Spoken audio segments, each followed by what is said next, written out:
High বন্ধুরা, কেমন আছেন আপনারা? মনে হয় আপনারা সবাই ভালো আছেন, কারণ যারা অফিসের কাজে বাসা থেকে বের হন নাই তারাই সব থেকে বেশি ভালো আছেন।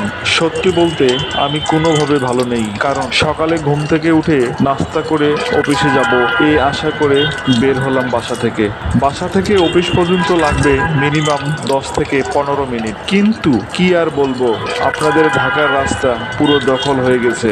বাস চালক, রিক্সা চালক, ভ্যান চালক, অটো চালক, সিএনজি চালক, এরা পুরো রাস্তা যানজট করে রাখেন। আপনারা দেখতে পাচ্ছেন কিভাবে জ্যাম লাগাচ্ছে, বলে বোঝানো যাবে না। এইভাবে কি কষ্ট করা যায় বলেন আপনারা? দেশের পুলিশ, দেশের আইন, ট্রাফিক পুলিশ কই তারা? ঘুমিয়ে ঘুমিয়ে কি বেতন নিবে? তাদের কাজে লাগাতে হবে।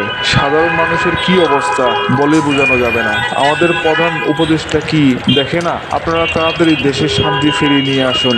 ভালো থাকবেন সবাই।